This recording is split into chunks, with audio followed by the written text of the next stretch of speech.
What happens when the world declares you worthless? When 12 men look at you and see only a burden?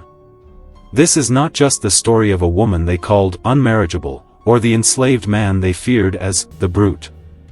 This is the story of a desperate father's unimaginable solution, a solution that defied every rule of society and became one of history's most breathtaking love stories.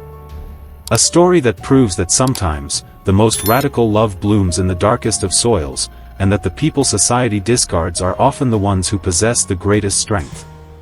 They called me unmarriageable. A label, cold and final, that settled upon my life like a frost. After 12 rejections in 4 years, even I had begun to believe the whispers. My name is Elellanena Whitmore. I am 22 years old, and my legs have been useless to me since I was 8.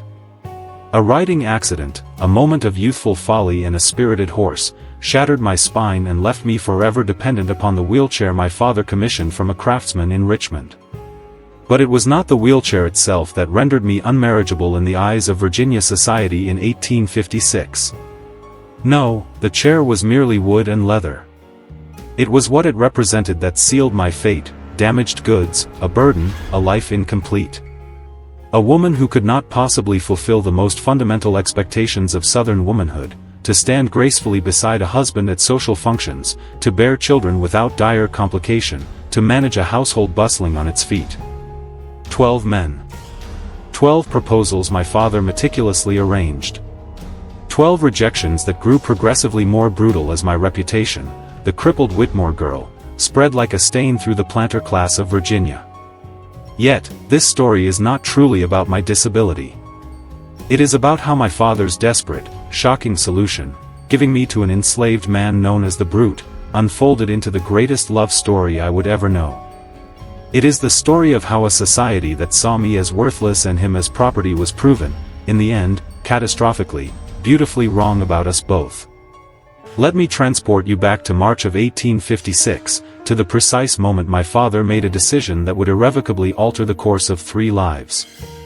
The Whitmore estate rests in the Piedmont region of Virginia, 20 miles west of Charlottesville, a place where the land itself seems to breathe with history. Here, rolling hills surrender to dense forests, and endless tobacco fields stretch their green fingers toward the distant, misty Blue Ridge Mountains. 5,000 acres of prime farmland, 200 enslaved souls, and a house built by my grandfather in 1790. A grand, 2-story vision of red brick and towering white columns, filled with crystal chandeliers imported from France, and so many rooms that I could, if we both made the effort, go days without crossing paths with my father. I was born into this world in 1834, the only child of Colonel Richard Whitmore and his beloved wife, Catherine. My mother was stolen from this world just 3 days after my birth, taken by childbed fever, leaving my father an infant daughter and a heart with no interest in remarrying. He raised me with a curious combination of distant affection and fierce, practical determination. My education stretched far beyond what was typical for most Southern girls. I was taught to read Greek and Latin, to calculate complex figures, to discuss philosophy and politics with a man's intellect. His plan was to marry me well, to use this rare education as a glittering asset to attract a wealthy, intelligent husband of high standing. Then came the accident. I was 8 years old, perched upon a horse far too spirited for my skill, because I had begged and because my father, in a rare moment of indulgence, had relented. The horse spooked at a snake, reared violently, and I was thrown. I landed across a fallen log, my back taking the full, brutal impact, and I heard something crack. Not the log, but something deep inside me. My spine. Doctors came from Richmond, from Philadelphia. They examined, they conferred in hushed tones, and they delivered their final verdict. The damage was permanent. My legs would never again work properly. I might regain slivers of sensation, some limited, frustrating movement, but I would never walk normally, never run through the fields, never dance at a ball. A wheelchair would be my constant companion for the rest of my days. My father, ever practical, commissioned the finest wheelchair available, a mahogany frame, a supple leather seat, wheels that rolled in near silence across the polished floors of our home. He hired tutors to continue my advanced education, since I could no longer easily attend social functions. He adapted our very home, ramps where there were steps, wider doorways, a bedroom moved to the ground floor. But there was one thing he could not adapt, the rigid, unforgiving heart of Virginia society. By age 14, while other girls my age were being courted at parties and summer picnics, their laughter floating on the air, I remained at home, my world confined to my books. By 16, as my peers became engaged, their futures bright with promise, I was a spectator at my own life, watching its parade pass by from behind a windowpane. By 18, my father launched his campaign to find me a husband. He was 51, in good health, yet a deep, gnawing anxiety had taken root in him. What would become of me after his death? "You need protection, Elellanena," he told me one evening, his voice firm. "You need a man to care for you, to manage the estate, to ensure you are secure." "I can manage the estate," I countered, my own voice laced with a defiance I did not entirely feel. "You have taught me enough about business and farming. I am capable. Elellanena." His voice was gentle, yet it held the weight of finality. "You know that is not how society works. A woman alone, especially," his gaze fell, for a fleeting moment, upon my wheelchair. "You need a husband." The first proposal arrived in the form of Thomas Aldrich, a tobacco planter of 35 from Lynchburg. My father invited him for dinner, presented me in the parlor as if I were a fine painting, and I watched, my heart a trapped bird, as Mr. Aldrich's eyes traveled from my face to the wheelchair and then fixed upon the floor, as if ashamed for me. "Miss Whitmore is exceptionally educated," my father began, a salesman for a flawed product. "She reads Greek, speaks fluent French, manages household accounts with a skill that would rival any man's." "Colonel Whitmore," Thomas interrupted, his voice tight. "Might I speak with you privately?" They left me there, alone in the parlor. I knew what was happening. I could hear the low, muffled voices from the study. I could imagine Thomas saying what every suitor after him would say, in a dozen different variations. My father returned alone. "Mr. Aldrich has declined." "Because I cannot walk," I stated, the words flat. "Elellanena." "You can say it, father." "Because I am crippled. Because I am damaged. Because I am useless." "You are not useless," he insisted, but his eyes, those weary windows, told a different story. They understood that the world, in its cruel consensus, disagreed. The second proposal came 3 months later. James Morrison, age 40, a widower with 3 young children. The conversation in my father's study lasted longer this time. I heard raised voices, my father's tone shifting from persuasive to argumentative. But the result was the same. Morrison emerged, his expression a mask of pity. "Miss Whitmore," he said, not quite meeting my eyes, "you seem a lovely young woman, but my children, they need a mother who can manage them physically. I am sorry." The third, fourth, and fifth proposals arrived throughout 1853 and 1854. Each rejection carried its own unique flavor of cruelty. "I need a wife who can stand beside me at social functions, not sit while others stand." The wedding ceremony itself would be an embarrassment. How would she process down the aisle? "I've heard she cannot have children." What, pray tell, is the point of the marriage? That last rumor was a particularly insidious poison. Some doctor, without ever examining me, had speculated that my spinal injury might prevent me from bearing children. The rumor took root and spread through Virginia society like a virulent weed. Suddenly, I was not merely disabled. I was also barren. I tried to correct the lie. The doctors in Philadelphia said my reproductive system is perfectly sound, that the injury does not affect it. I would protest. But reputations are not built upon facts, they are built upon perceptions, and once labeled unable to bear children, I might as well have been branded a plague carrier. By 1855, my father's attempts had spiraled into desperation. He approached men from other states, North Carolina, Maryland, Kentucky. He lowered his once impeccable standards for wealth and social standing. He offered increasingly generous dowries, portions of our estate that made even my practical mind balk. The answer was always, invariably, no. Rejection 9 arrived in January of 1856, from a man named William Foster, a business connection of my father's. Foster was 50 years old, portly, twice widowed, with a reputation for heavy drinking. My father was offering him a dowry of $5,000, a third of our estate's annual profit. Foster toured our property, met with my father's lawyer, pored over the financial arrangements.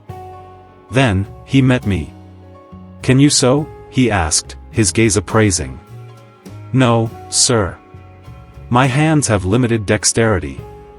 "Can you cook?" "I have never learned.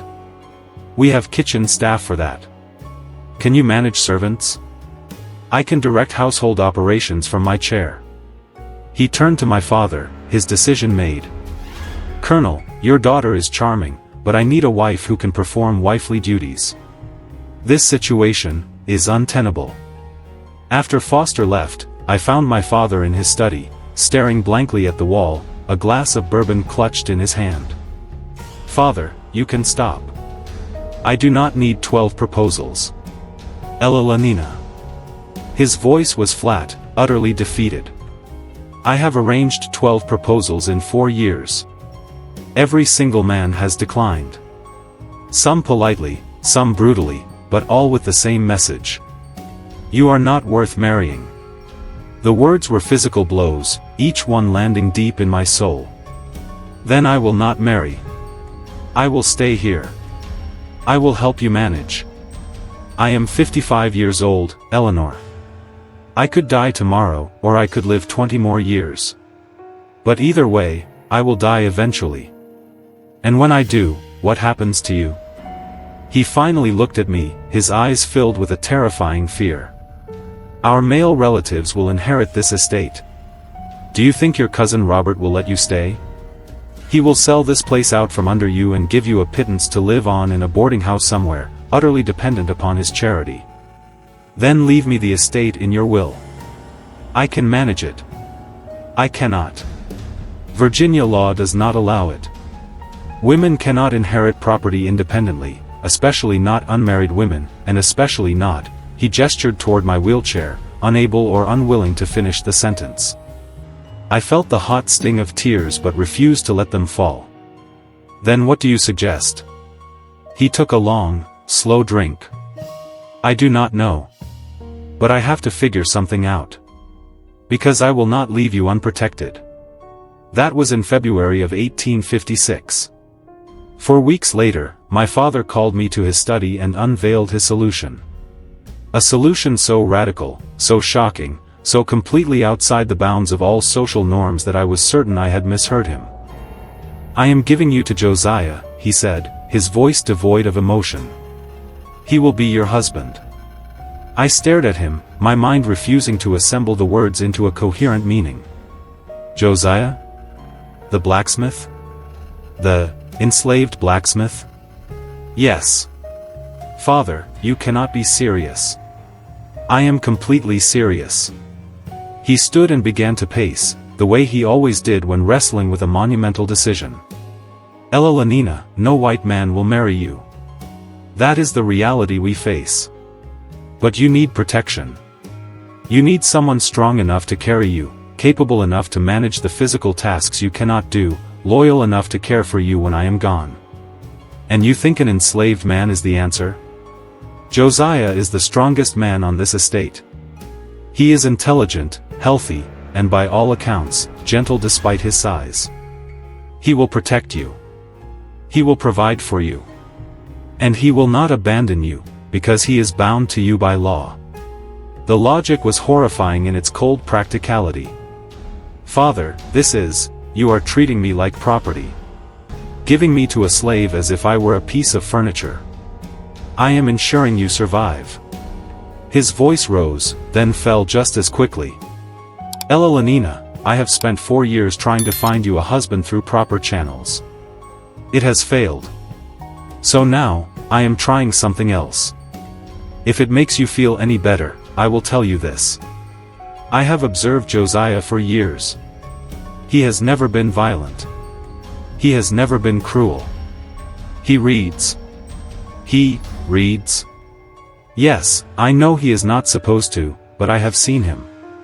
He is smart, and capable, and everything you need in a protector. I tried to process this impossible reality. My father wanted me to marry, or whatever passed for marriage when one party was considered property, a man I had barely spoken to, a man society called chattel, a man known to everyone as the brute because of his immense, intimidating size. Have you asked Josiah? I managed to whisper. Not yet. I wanted to tell you first. And if I refuse? My father's face was ancient, etched with a profound exhaustion. Then I will keep trying to find a white husband, and we will both know I am going to fail, and you will spend your life in boarding houses after I die, dependent on relatives who do not want you. It was the bleakest possible presentation of my future. And as much as I wanted to rage against it, to insist there had to be another way, a hidden path I had not seen, I could not argue with the brutal, unassailable logic of his words. No white man wanted me. Society had declared me unmarriageable. My options were to accept my father's radical solution or face a future of profound dependency and vulnerability. Can I meet him first? I asked, my voice small. Actually talk to him? Of course, he said, a flicker of relief in his eyes. I will arrange it for tomorrow. That night, I lay in my bed, the darkness pressing in around me, and tried to imagine my future. I had heard about Josiah. Everyone on the estate knew of the brute. He was enormous, over 7 feet tall, with shoulders like a bull and hands that could, it was said, bend iron bars. He worked in the blacksmith shop, a place of fire and hammering, crafting horseshoes and tools. People were afraid of him. The other enslaved people gave him a wide berth. White visitors would comment on his size with a mixture of fascination and fear. And my father wanted me to be bound to this man. I tried to picture it. Tried to imagine living with a man I did not know, a man society considered less than human, a man who looked as though he could break me in half without the slightest effort. I tried to imagine him as a husband, as a protector, as the person who would carry me through life after my father died, and my mind simply could not form the image. I could not see past the fear, past the sheer strangeness, past the absolute impossibility of this plan. But as the first hints of dawn painted the sky and sleep continued to elude me, one thought crystallized in the turmoil. If I had to choose between a future of bitter dependency on relatives who viewed me as a burden, or a future with a man my father, in his own desperate way, trusted to protect me, then perhaps the radical solution was the only solution left. Tomorrow, I would meet Josiah. And we would both discover whether my father's desperate, unprecedented plan had any chance of working at all. They brought Josiah to the house the next morning, and my first thought was a silent, desperate prayer. Dear God, he is impossibly large.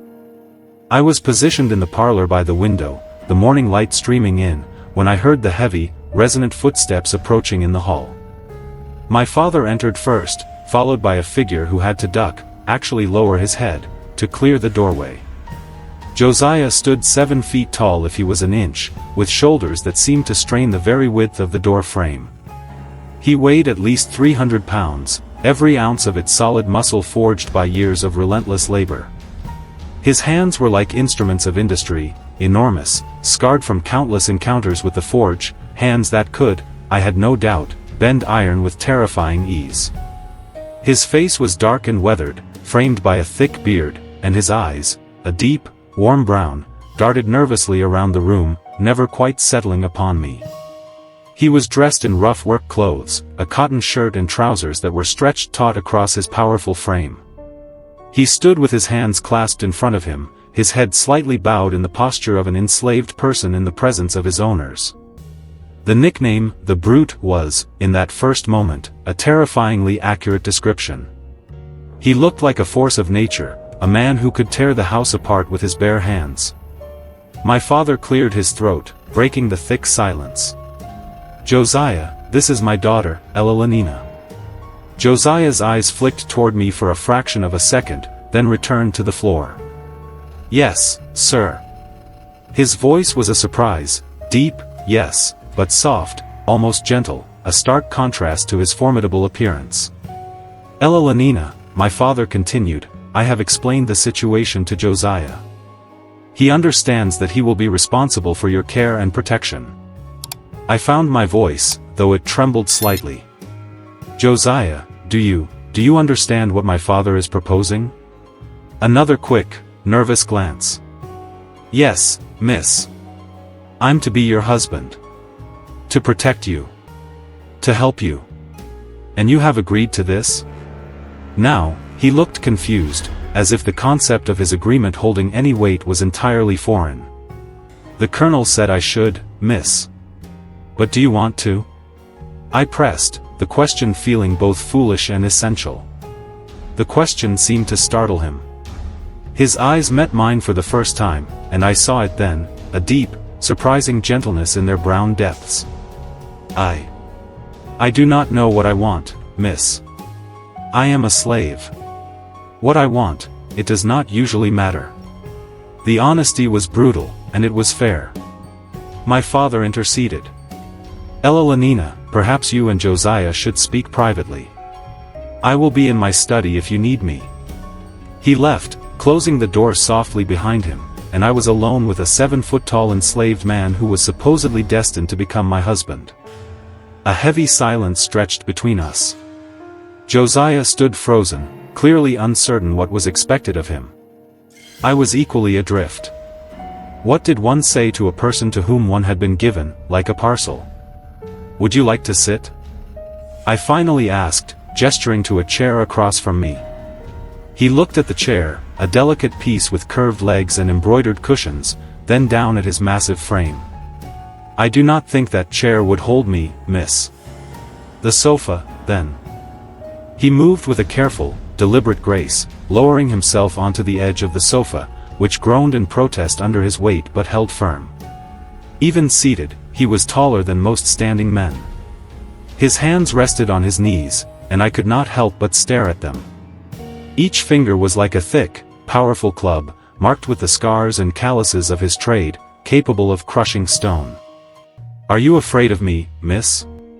His voice was quiet, hesitant. Should I be? No, miss. I would never hurt you. I swear that. They call you the brute. He flinched, a barely perceptible tightening around his eyes. Yes, miss. Because of my size. Because I look frightening. But I am not brutal. I have never hurt anyone. Not on purpose. But you could, I said. If you wanted to. I could, he admitted, his gaze steady. But I would not. Not you. Not anyone who did not deserve it. There was something in his eyes then, a profound sadness, a deep resignation, a gentleness that stood in stark opposition to his fearsome appearance. And in that moment, I made a decision.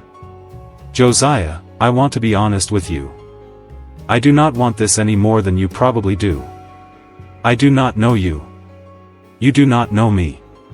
My father is arranging this because he is desperate, and I am unmarriageable, and he believes you are the only solution. But if we are going to do this, if we are going to live together, work together, whatever this arrangement becomes, I need to know. Are you dangerous? No, miss. Are you cruel? No, miss. Are you going to hurt me? Never, miss. The earnestness in his voice was undeniable, a solid rock in this shifting, uncertain ground. I promise you, on everything I hold sacred, I will never hurt you. I believed him. Then I have another question for you, I said, my curiosity now piqued. Can you read? The question clearly surprised him. His eyes widened, and a flash of fear crossed his face. Why? Why do you ask? Because my father mentioned it. He said he had seen you reading. Is that true? Josiah was silent for a long moment. Reading was illegal for enslaved people in Virginia. To teach one, or for one to admit to it, was to invite severe punishment. Finally, he said, his voice barely above a whisper, "Yes, miss. I can read. I taught myself when I was younger. I know it is not allowed, but I could not stop myself. Books are," he struggled for the words. "They are doorways. To places I will never go. To thoughts I would never have otherwise." "What do you read?" I asked, leaning forward slightly. "Whatever I can find, miss. Old newspapers, mostly. Sometimes books I borrow from others who have found them." I read slowly. I did not learn properly, but I read. "Have you read Shakespeare?"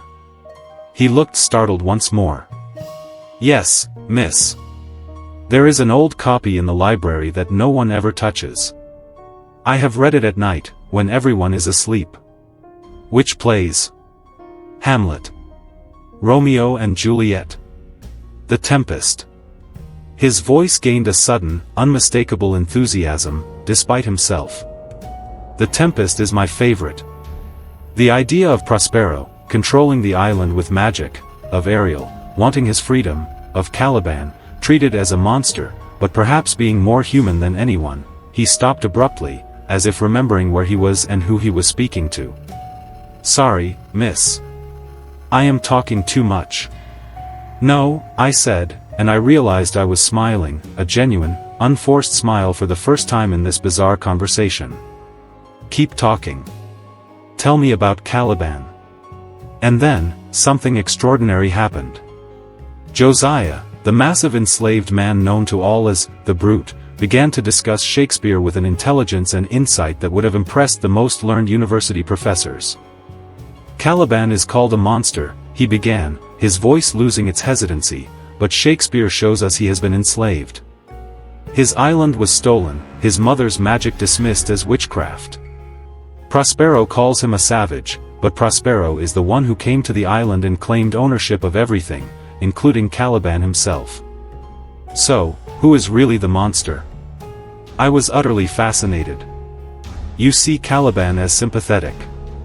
"I see Caliban as human," he corrected gently. "Treated as less than human, but human nonetheless.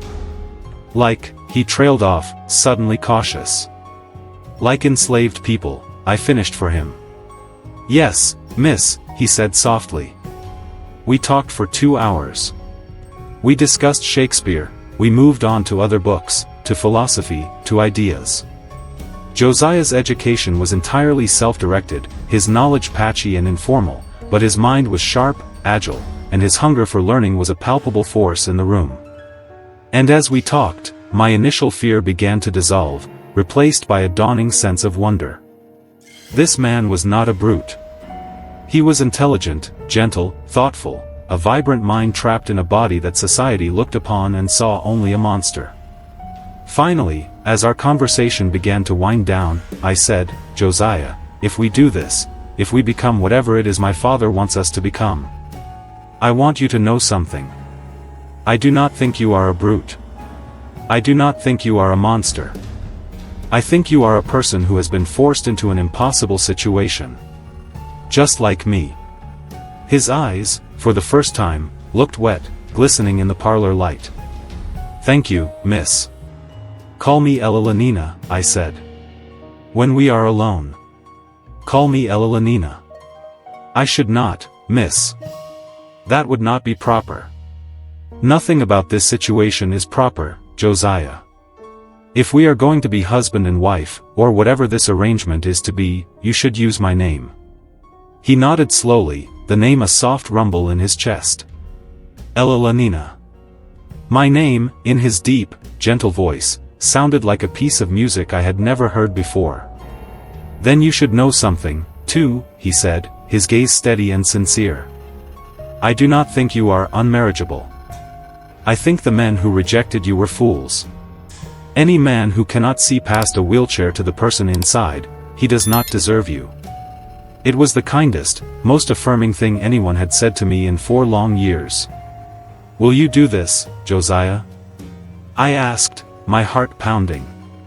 "Will you agree to my father's plan?" "Yes." There was no hesitation. "I will protect you. I will care for you. And I will try. I will try to be worthy of you. And I will try to make this bearable for both of us. We sealed our impossible agreement with a handshake. His enormous hand swallowed mine, but his grip was warm, and surprisingly, exquisitely gentle. In that moment, my father's radical solution suddenly seemed less like an ending and more like a beginning, fraught with peril, yet shimmering with a strange, unexpected promise. If you are moved by Elellanena and Josiah's story and want to see where this unprecedented relationship leads, leave a comment telling us where you're watching from and hit that subscribe button so you don't miss the rest of this incredible journey of two people society discarded finding unexpected love. Now, let's continue. The arrangement began formally on April 1, 1856. My father held a small, solemn ceremony, not a wedding in any legal sense, for enslaved people could not legally marry, and certainly not a union white society would ever recognize between a white woman and a black man. But he gathered the household staff, read select Bible verses about loyalty and protection, and announced that Josiah was now responsible for Elellenena's care and protection. He speaks with my authority regarding Elellenena's welfare, my father declared to the assembled enslaved people and white overseers, his voice brooking no argument. You will treat him with the respect that position deserves. A room was prepared for Josiah, adjacent to my own, connected by a door but maintaining a separate space, a thin veil of propriety over an entirely improper situation. He moved his meager belongings from the slave quarters, a few worn clothes, the small, secret trove of books he had accumulated, a set of his personal tools from the forge. The first weeks were a landscape of profound awkwardness. We were two strangers, navigating an impossible situation with no map to guide us. I was accustomed to being cared for by female servants. He was accustomed to the solitary, physically demanding labor of the forge. Now, he was responsible for the most intimate of tasks, helping me to dress, carrying me when the wheelchair could not traverse a path, assisting with personal needs I had never imagined discussing with any man. But Josiah approached every duty with an extraordinary, innate gentleness and profound respect. When he needed to lift me, he would always ask permission first. May I carry you now, Elellanena? When helping me dress, he would avert his eyes, preserving my modesty as much as the circumstances allowed. When I required assistance with the most private of matters, he maintained my dignity even when the situation itself felt inherently undignified. I know this is uncomfortable for you, I told him one morning after a particularly awkward struggle. I know you did not choose this. Neither did you, he replied simply. He was reorganizing my bookshelf, a project he had taken upon himself after I had mentioned, in passing, a desire to have them in alphabetical order. But we are making it work, are we not? He looked at me then, his enormous frame somehow non-threatening as he knelt beside the shelves. Elellanena, I have been enslaved my whole life. I have done back-breaking labor in heat that would kill most men. I have been whipped for mistakes, sold away from what little family I had, treated like an ox that happens to have a voice. This, he gestured around my comfortable, book-lined room. Living here, caring for someone who treats me like a human being, having access to books, to conversation, this is not hardship. But you are still enslaved, I whispered. Yes, he acknowledged. But I would rather be enslaved here, with you, than be free but alone somewhere else. He turned back to the books. Is that wrong to say? I do not think so, I said, my heart aching with a strange, new emotion. I think it is honest. By the end of April, a fragile routine had begun to take shape. In the mornings, Josiah would help me with my preparations, then carry me to the breakfast room. After we ate, he would return to the forge, for my father still needed his skills as a blacksmith, while I would work on the household accounts and correspondence in the library. In the afternoons, Josiah would return, and we would spend hours together. Sometimes, I would watch him work in the forge, mesmerized by the primal dance of fire and iron, the way he could transform raw metal into useful, beautiful objects. Sometimes, he would read to me. His reading improved dramatically with unfettered access to my father's library and my gentle tutoring. In the evenings, we would simply talk. We talked about everything. He spoke of his childhood on a different plantation, of his mother who had been sold away when he was just 10 years old, of his quiet, persistent dreams of freedom that seemed as distant as the moon. And I, in turn, spoke of my mother who had died giving me life, of the riding accident that had paralyzed my body, of the feeling of being trapped not just in a body that did not work, but in a society that had no place for me. We were two people the world had discarded, finding an unexpected, profound solace in the company of another castaway.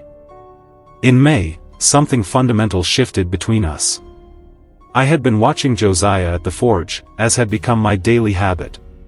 He was crafting a new set of hinges for the large barn door, heating a piece of iron until it glowed a fierce, molten orange, then hammering it into perfect shape with powerful, precise strikes.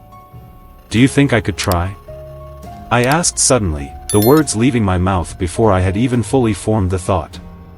He looked up, surprised. "Try what?" "The forge work. Hammering something. Elellanena, it is hot. It is dangerous. You could be hurt.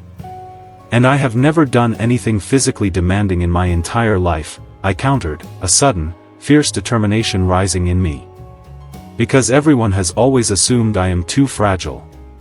But maybe with your help." He studied me for a long, silent moment, then gave a slow nod. "All right. Let me set it up safely."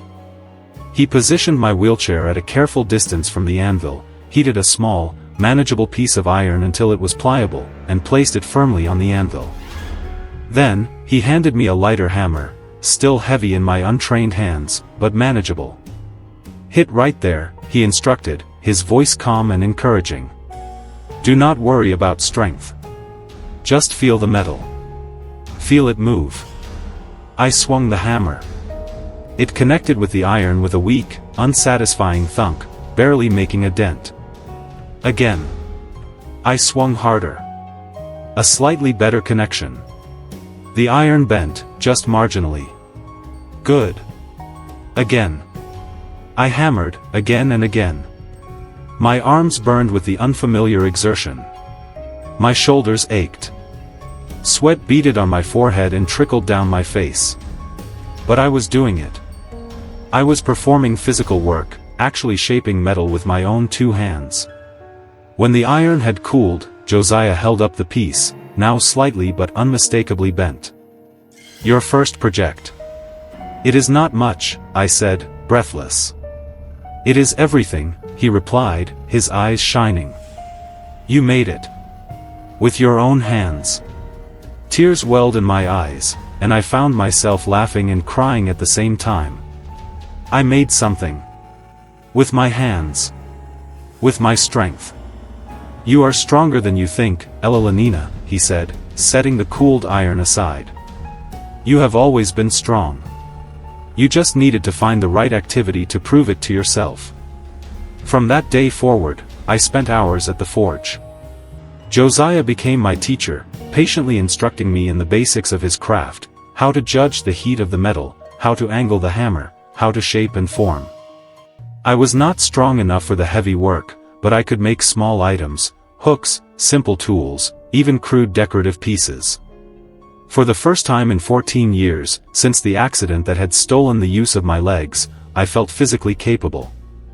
My legs were still useless, but my arms, my hands, my will, they were strong. And in the fiery heart of the forge, that was enough. June brought with it a different kind of revelation. We were in the library one soft evening, the scent of jasmine drifting through the open window. Josiah was reading Keats's poetry aloud, his voice, now confident and clear, giving a rich, resonant weight to every beautiful line. "A thing of beauty is a joy forever," he read. "Its loveliness increases, it will never pass into nothingness." "Do you believe that?" I asked, my voice quiet in the twilight. "That beauty is permanent?" "I think beauty in memory is permanent," he mused, closing the book gently. "The thing itself might fade, but the memory of its beauty, that lasts." "What is the most beautiful thing you have ever seen?" I asked. He was quiet for a long moment, his gaze turning inward. Then, he looked directly at me. You. Yesterday, at the forge. Covered in soot, sweating, laughing while you hammered that nail into shape. That was beautiful. My heart stuttered, skipping a beat in my chest. Josiah. You should not have.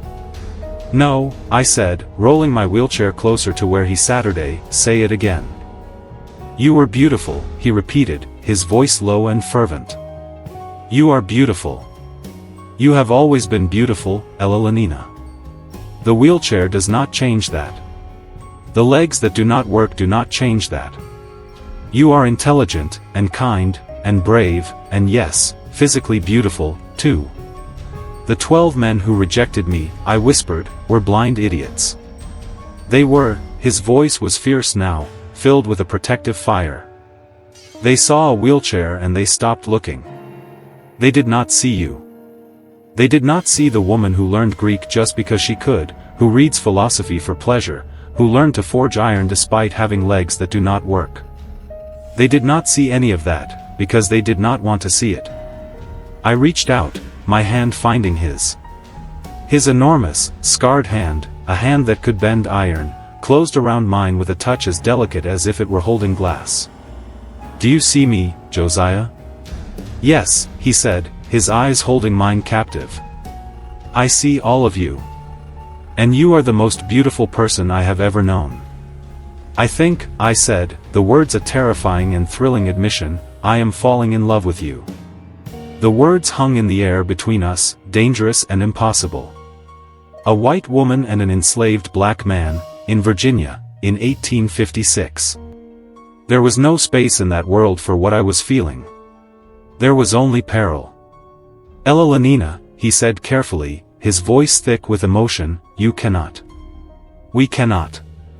If anyone knew, they would. They would what? I challenged softly. We are already living together. My father has already, in his own way, given me to you.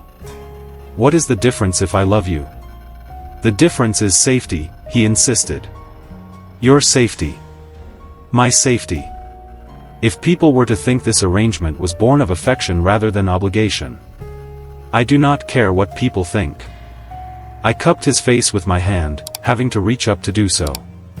His face was so far above mine, even when he was seated. I care what I feel. And I feel love. For the first time in my life, I feel as though someone truly sees me. Really sees me. Not the wheelchair. Not the disability. Not the burden. You see Elellanena. And I see Josiah. Not the slave. Not the brute. The man who reads poetry and makes beautiful things from iron and treats me with more kindness than any free man ever has. If your father knew. My father arranged this, I reminded him. He put us together. Whatever happens is, in part, his responsibility. I leaned forward, my voice a whisper. Josiah, I understand if you do not feel the same. I understand that this is complicated and dangerous, and perhaps I am just lonely and confused. But I needed to tell you. He was quiet for so long that I feared I had shattered the fragile world we had built. Then, he spoke, his voice raw with a truth he had long kept buried. I have loved you since the first real conversation we had. When you asked me about Shakespeare and you actually listened to my answer. When you treated me as though my thoughts mattered. I have loved you every day since, Elellanena. I just never thought. I never thought I could say it. Say it now. I love you. We kissed. It was my first kiss, at 22 years old, with a man society said should not even exist to me. It happened in a library, surrounded by books that would have condemned our very beings, and it was, in its terrifying, impossible perfection, the most right thing that had ever happened to me. For 5 months, Josiah and I lived inside a beautiful, stolen bubble of happiness. We were meticulously careful, never showing a flicker of affection in public, maintaining the careful facade of the dutiful ward and her assigned protector. But in the privacy of my rooms, in the secluded corner of the forge, in the library after dark, we were simply two people in love. My father either did not notice the shift in our relationship, or he chose, very deliberately, not to notice. He saw that I was happier, that my spirit had bloomed. He saw that Josiah was unfailingly attentive, that the arrangement was working better than he could have hoped. He asked no questions about the amount of time we spent alone together, about the new softness in Josiah's gaze when he looked at me, about the genuine, radiant smiles that now came easily to my face. In those 5 months, we built a life. I continued my forge work, my skills growing, creating increasingly complex pieces under Josiah's guidance. He continued his reading, devouring volume after volume from the library, his understanding of literature and philosophy deepening with each passing day. We talked endlessly, about our dreams of a world where we could be together openly, about the crushing impossibility of those dreams, and about the fierce, defiant joy we found in the present moment, despite the uncertain future that loomed over us. And yes, we became intimate. I will not detail the private moments between a man and a woman in love, but I will say this: Josiah approached physical intimacy the same way he approached everything else with me, with extraordinary gentleness, with a profound concern for my comfort, with a reverence that made me feel cherished, valued, and deeply loved, rather than merely used. By October, we had created our own complete world within the impossible space society had forced us into. We were happy in ways neither of us had ever dared to imagine was possible. Then, my father discovered the truth. It was December 15, 1856. Josiah and I were in the library, lost in each other, sharing a kiss with the unthinking freedom of people who believed themselves truly alone. We did not hear my father's footsteps in the hall. We did not hear the door opening. Elellanena. His voice was like ice, cracking through the warm intimacy of the room. We sprang apart, guilt and terror flooding through us. My father stood in the doorway, his face a terrifying canvas of shock, disbelief, and a simmering anger I had never seen directed at me. "Father, I can explain. You are in love with him." It was not a question. It was a cold, hard accusation. Josiah immediately dropped to his knees, his head bowed. "Sir, please. This is my fault. I should never have." "Be quiet, Josiah." My father's voice was dangerously calm. He looked only at me. "Elellanena. Is this true? Are you in love with this slave?" I could have lied. In that moment, I could have saved myself, could have claimed that Josiah had forced himself upon me, that I was a victim. It would have condemned him to a fate of torture and certain death. I could not do it. I would not. "Yes," I said, my voice trembling but clear. "I love him. And he loves me. And before you threaten him, you should know that this was mutual. I initiated our first kiss. I pursued this relationship. If you are going to punish anyone, Father, punish me." My father's face cycled through a storm of emotions, pure rage, utter disbelief, deep confusion. Finally, he spoke. "Josiah. Go to your room. Now. Do not leave it until I send for you." "Sir, I." "Now."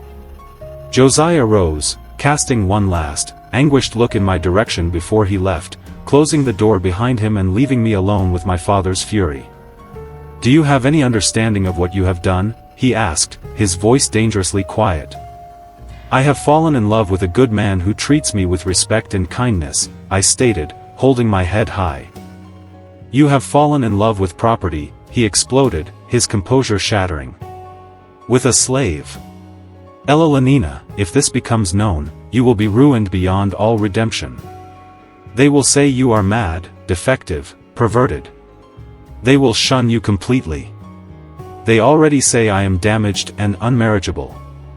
I shot back, my own anger rising to meet his. "What is the difference?" "The difference is protection," he roared. "I gave you to Josiah to protect you. Not for this. Then you should not have put us together." I cried, years of pent-up frustration pouring out. You should not have given me to someone intelligent and kind and gentle if you did not want me to fall in love with him." We were both shouting now, the air in the library thick with decades of unspoken pain. "I wanted you safe, not scandalous. I am safe.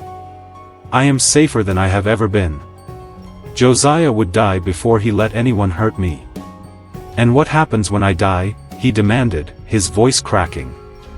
"When this estate passes to your cousin Robert? Do you think for one moment he will let you keep an enslaved husband? He will sell Josiah the day I am buried and install you in some institution for the rest of your days. Then free him." I pleaded, desperation clawing at me. "Free Josiah. Let us leave. We will go north. We will." "The north is not some promised land, Elellanena," he interrupted, his voice heavy with despair.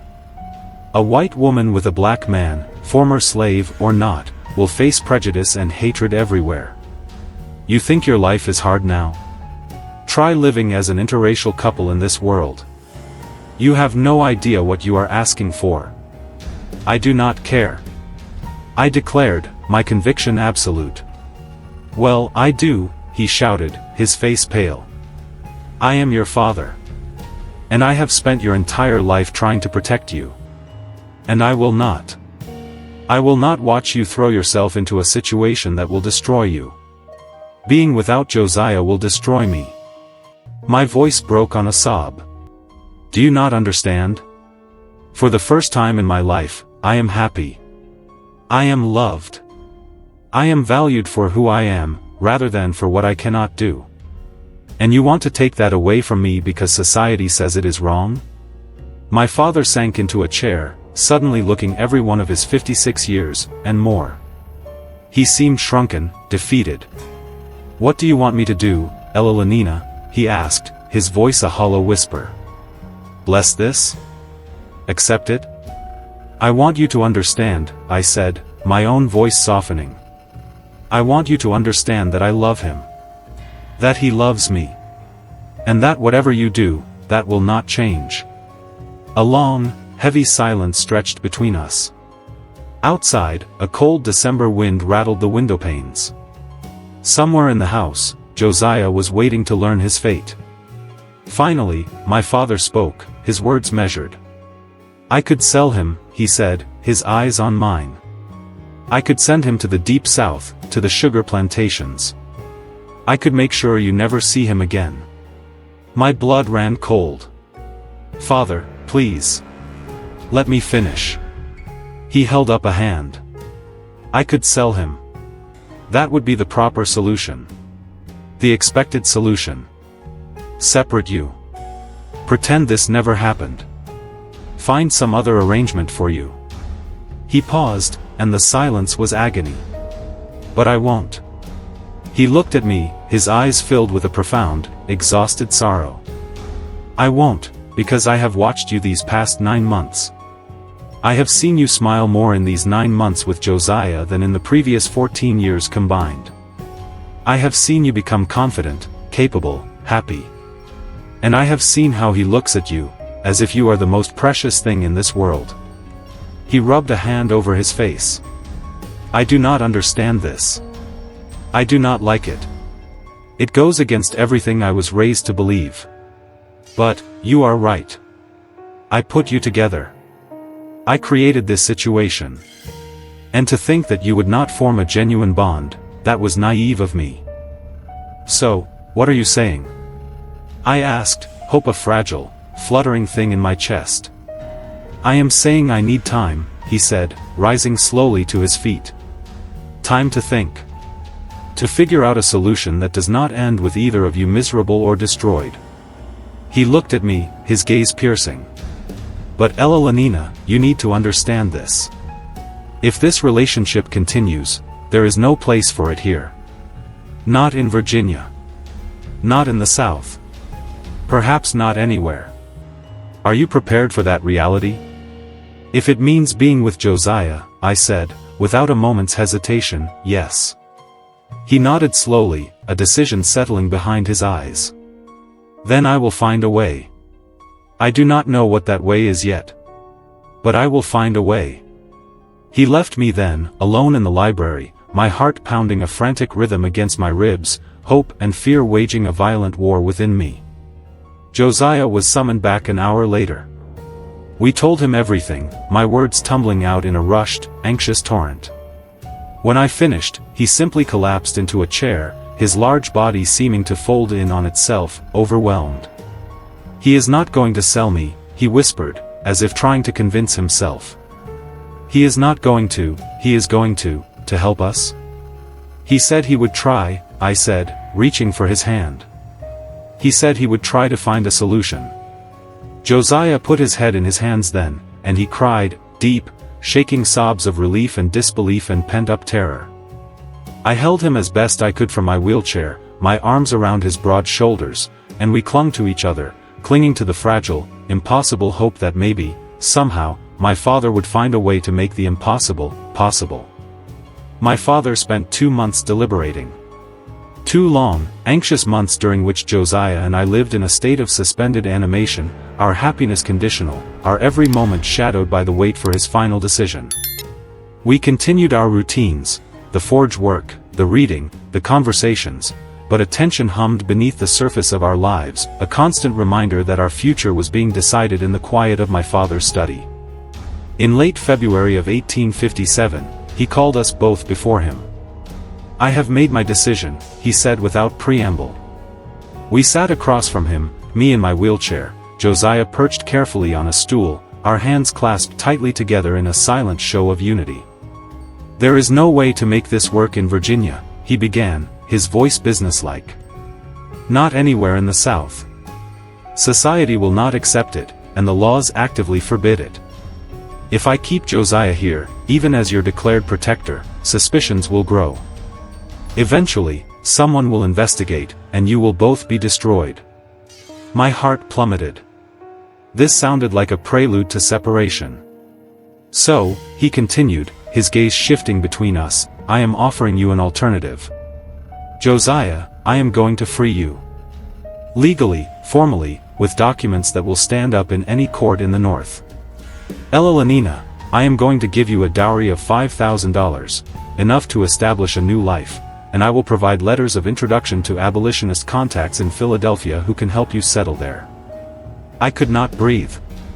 You are freeing him? And letting us go north? Together?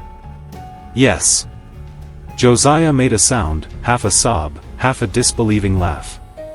"Sir, I don't. I can't." "You can, and you will," my father said, his voice firm but not unkind.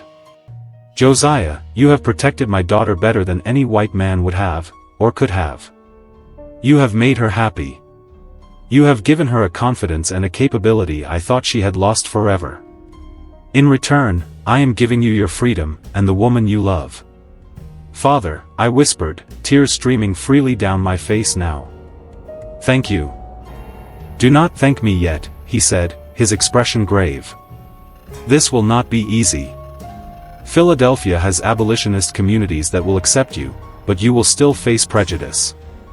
Elellanena, as a white woman married to a black man, yes, married, I am arranging for a proper, legal marriage before you leave, you will be ostracized by many. You will struggle, financially, socially, perhaps even physically. Are you certain you want this?" "I am more certain of this," I said, my voice strong through the tears, "than I have ever been of anything in my life." "Josiah?" Josiah's voice was thick with an emotion too vast for words. "Sir, I will spend the rest of my life making sure Elellanena never regrets this decision. I will protect her, I will provide for her, I will love her. I swear it to you." My father gave a single, slow nod. "Then we proceed. The paperwork for your freedom will take a week to prepare. I have already contacted a minister in Richmond who will perform the marriage ceremony. He is sympathetic to our cause, and will not ask too many questions. You will leave Virginia as husband and wife, both legally free, with money and connections to start a new life." The next week was a whirlwind of clandestine activity. My father worked tirelessly with his lawyers to prepare Josiah's freedom papers, official documents that declared him a free man, no longer property, able to travel without passes or permission. He arranged our marriage through the sympathetic minister, and in a small, plain church in Richmond, with only my father and 2 paid witnesses present, Josiah and I spoke our vows before God and the law. I became Elellanena Whitmore Freeman, keeping my name to honor my father while embracing my new life, my new identity. Josiah became Josiah Freeman, a free man, married to a free woman. We left Virginia on March 15, 1857, in a private carriage my father had arranged. Our worldly belongings fit into 2 trunks: clothes, our most precious books, Josiah's personal tools from the forge, and the freedom papers he carried upon his person as if they were sacred texts. My father embraced me before we left, his hold tight and lingering. "Write to me," he said, his voice rough with emotion. "Let me know you are safe. Let me know you are happy." "I will, Father. I know this was not easy. Thank you. I love you. I love you, too, Elellanena," he whispered. "Now go. Go and build a life. Be happy." He turned to Josiah, and the 2 men, so different yet bound by their love for me, shook hands. "Take care of her, Josiah." "With my life, sir," Josiah vowed, his voice steady and sure. "With my life." We traveled north, through Virginia, across Maryland, through Delaware. With every mile, the tension in Josiah's broad shoulders eased just a little. He kept expecting someone to stop us, to demand his papers, to challenge the validity of our marriage. But the documents were solid, impeccably prepared, and we crossed into Pennsylvania without incident, the air itself seeming to grow lighter, freer. Philadelphia in 1857 was a bustling, vibrant city of over 300,000 souls, home to a large and thriving free black community in neighborhoods like Mother Bethel. The abolitionist contacts my father had provided proved invaluable, helping us find a modest but clean apartment in a neighborhood where interracial couples, while still a rarity, were not entirely unheard of. Josiah, with a portion of my father's gift, opened a blacksmith shop. His reputation spread quickly. He was immensely skilled, utterly reliable, and his great size meant he could handle work that other smiths could not. Within a year, Freeman's Forge was one of the busiest and most respected in the district. I managed the business side of things, keeping the accounts, dealing with clients, arranging contracts. My education, my sharp mind, all the things that Virginia society had deemed worthless in a wife, became the essential foundation of our success. Our first child, a boy we named Thomas Richard, was born in November of 1858. He was healthy and perfect, and watching Josiah hold our son for the first time, this gentle giant cradling the tiny, fragile baby with infinite, awestruck care, I knew, with a certainty that settled deep in my bones, that we had made the right choice. 4 more children followed, William in 1860, Margaret in 1863, James in 1865, and Elizabeth in 1868. We raised them in the air of freedom, taught them to be proud of both their heritages, fought to send them to schools that would accept them. And my legs, in 1865, Josiah, with his brilliant, practical mind, designed a set of orthopedic devices for me, metal braces that attached to my legs and connected to a supportive belt around my waist. With these braces and a pair of crutches, I could stand. I could walk. Awkwardly, slowly, but I could walk. For the first time since I was 8 years old, I rose to my full height and took steps on my own 2 feet. "You have given me so much," I told Josiah that day, tears of joy streaming unabashedly down my face as I stood, trembling, in our home. "You gave me love, and confidence, and children, and now, you have literally made me walk." "You always could walk, Elellanena," he said, his own eyes shining as he watched me take those first, shaky steps. "I just finally gave you the right tools." My father visited us twice, in 1862 and again in 1869. He met his grandchildren, saw our comfortable home, our thriving business, the life we had built from the ashes of societal rejection. He saw that we were happy, truly happy, and that his radical, desperate solution had worked beyond anything he could have imagined. He died in 1870, his estate passing to my cousin Robert, as Virginia law still demanded. But he left a separate letter, delivered to me by his lawyer. I open it now, its words etched forever in my heart. My dearest Elellanena. By the time you read this, I will be gone from this world. I want you to know that giving you to Josiah was, I believe, the smartest and most courageous decision I ever made. I thought I was merely arranging for your protection. I did not realize I was arranging for your love, for your happiness, for your life. You were never unmarriageable. Society was simply too blind, too rigid, to see your true worth. Thank God Josiah was not. Live well, my dear daughter. Be happy. You have earned every moment of it. With all my love. Father. Josiah and I shared 38 years together in Philadelphia. We grew old side by side, watching our children blossom into remarkable adults, welcoming a flock of grandchildren, building a legacy from the impossible situation into which we had been thrust. I died on March 15, 1895, 38 years to the day after we had left Virginia behind. Pneumonia took me quickly in the end.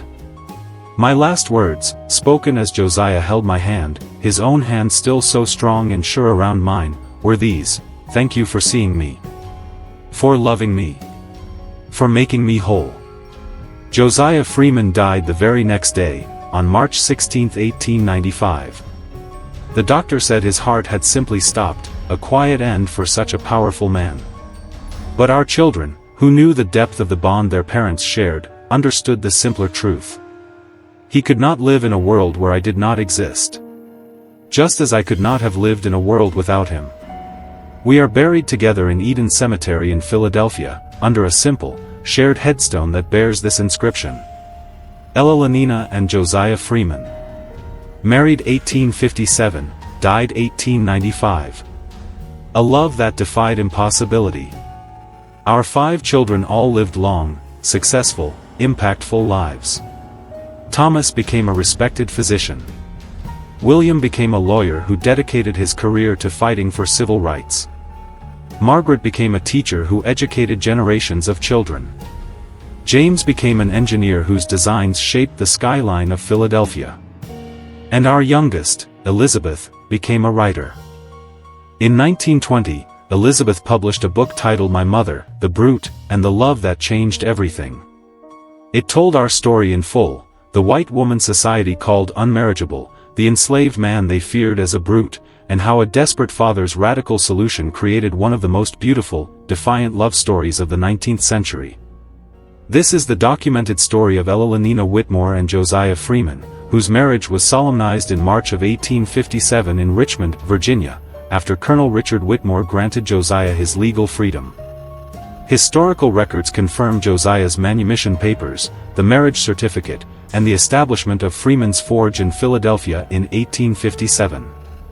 The couple had 5 children between 1858 and 1868, all documented in Philadelphia's birth records. Elellanenna's remarkable improvement in mobility through custom orthopedic devices is detailed in personal letters preserved by the Freeman family. They died within a day of each other in March of 1895 and rest together in Eden Cemetery. Their daughter Elizabeth's 1920 publication, Against All Odds, The Elellanena and Josiah Freeman Story, stands as a significant historical document, shedding light on the complex intersections of interracial marriage and disability in 19th-century America. The Freeman family's extensive records, including Colonel Whitmore's letters and Josiah's Freedom Papers, were donated to the Historical Society of Pennsylvania in 1965, ensuring their story would challenge and inspire generations to come. The story of Elellanena and Josiah Freeman remains one of the most beautiful and radical love stories to emerge from the darkest hours of the slavery era. A tale of 2 people whom society had ruthlessly discarded, a desperate father's unprecedented act of love, and a bond that proved everyone wrong about the very nature of love, capability, and human dignity. Elellanena was deemed unmarriageable because a riding accident left her unable to walk. 12 men looked upon her and saw only a burden. Josiah was called a brute because his immense size and strength intimidated those around him. But beneath society's cruel labels, she was a brilliant, capable woman trapped by perception, and he was a poetic, gentle soul trapped by bondage. Colonel Whitmore's decision, shocking as it was, demonstrated a radical, profound understanding that his daughter needed genuine love and unwavering respect far more than she needed the hollow approval of a society that had already failed her. By freeing Josiah, providing them with resources, and sending them north to forge a new destiny, he enabled a life that Virginia law and custom would never have permitted. They lived as husband and wife for 38 years. They raised 5 extraordinary children. They built a thriving business from the ground up. They loved so completely, so inseparably, that when death came for one, it could not help but claim the other within a day. If the story of Elellanena and Josiah moves you, if you believe that love should always transcend artificial barriers, if you believe that people are infinitely more than the labels society slaps upon them, and if you believe that the most radical solutions can sometimes yield the most beautiful outcomes, then subscribe now to discover more of these hidden histories, the stories that textbooks so often ignore. These are the narratives of those who defied impossible odds, proving that love, intelligence, and simple human dignity will always matter more than social conventions. Leave a comment right now. Tell us, what moves you most about Elellanena and Josiah's journey? The father's heartbreaking decision? Their unexpected, blossoming love? The fact that they built a full, successful life against every conceivable obstacle? Share your thoughts and help us keep this powerful, essential narrative alive. Your engagement, your comments, your subscriptions, your shares, ensures that stories like theirs are not lost to the dust of history. That we remember the complex, beautiful, defiant truths of our past that challenge our simplest assumptions. Subscribe now, and join us as we continue to unearth these essential testaments to love against all odds. Hit subscribe, leave your comment, and prepare for more stories that prove, time and again, that love and human dignity can triumph, even in the darkest of times.